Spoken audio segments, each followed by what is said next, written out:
Some of my better fights and encounters take place in sewers.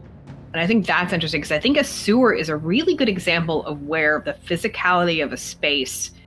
Sewers obviously give you good battle maps because there's a lot of, like you mentioned, there's a lot of like physical characteristics in the space that can can be utilized for interesting things. But there's also, I think, what I've seen underutilized is you're in a fucking sewer. That's gross. Yeah, it's gross. Like, it's real gross. It's real gross. gnarly. It's really gross. You should be rolling constitution checks. Yeah. Like, constantly. Since if somebody rolls really well, like 3 times, like succeeds 3 times, great, you've gone nose blind, you don't have to roll anymore. Yeah. Or if a character disadvantage on social checks when you get out of there for a while until you can find a place to get your clothes clean and get a bath. Yeah. I think that's where a GM can roll a die to see if they're going to get an infection. And then really hope that party knows a place to have a cleric that has lesser restoration or an apothecary. So I think that that's something that can create interesting stuff. And I think when you do stuff like that as a GM, that creates that immersion aspect for the players.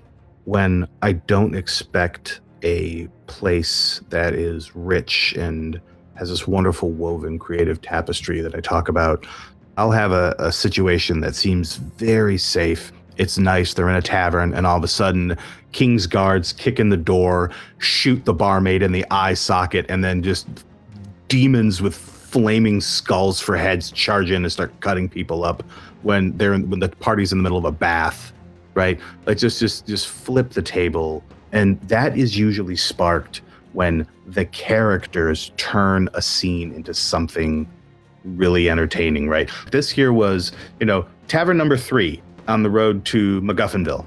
And they love Tavern Number 3. They have a name for Tavern Number 3. They love Bath Number 6, the Copper Tub in Tavern Number 3. And they've given Tavern Number 3 all these different things. So I attacked Tavern Number 3. And now they are defending it. And the defense of this place that they built, they're on the defensive. They know where to go. They know where the cellar door is. The enemy doesn't, but they do. And those are sometimes like the fights that are the coolest because the characters don't want that fight here. They don't want anything bad to happen. They have that investment. They have that investment. They have an attachment to a space. So when they make an attachment to a space, it has become something so rich to the game world, right? It can just be really impactful to do that. Add something to it. Seeing where they're attached to a space, and not necessarily even encounter wise, but like, how does that space in the area, like how does that town change over time based on the ramifications of the actions that the players choose? If they choose to go a different direction from another place, then like maybe that town is impacted by the fact that gnolls took over, like have been attacking the trade road. Yeah, right. Where'd Megaton go? It's always a fine line, I feel like, as a GM, right? Like, so you don't always want to target the things that the players love, but by making them a target, sometimes that does actually, the end result can be rewarding. And I always talk about the end of our Curse of Strahd game. We made a choice to not go into a certain place within Castle Ravenloft, and we did not find NPCs that had been taken by Strahd. And so when we confronted Strahd, these were NPCs that we cared about. They were either part of our backstory in my case, or they were just NPCs that we loved, like the toy maker. We loved Blinsky. In the end, in this long drawn out confrontation with Strahd, I think most, if not all, of the party were dead. And it was actually Hex, their character, ended up as a ghost or something and managed to possess Blinsky and threw a harpoon, and that's what killed Strahd, was the possessed corpse of our beloved NPC. It was such a perfect, rewarding end to this dark campaign that we were playing over lockdown. Like, I can't think of a more perfect way for us to have taken out Strahd. We are playing a TTRPG to collaborate, to tell a story, to experience this together, and we're trying to experience something that is new and rich, and it narratively grows as we grow.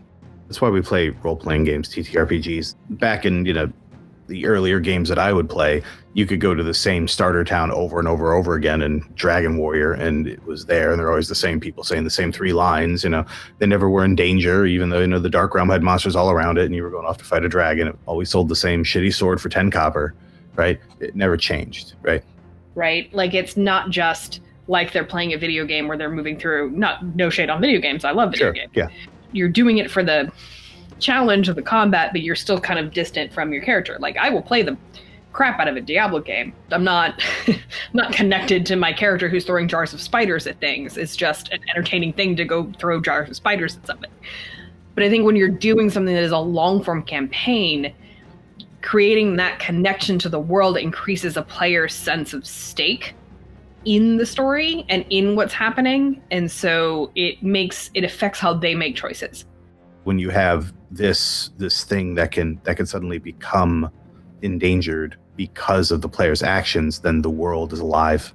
And having risks and rewards and having things not be static and set in stone, having everything grow and change, evolve, get sick, get better, die, or give birth to something completely new that carries on.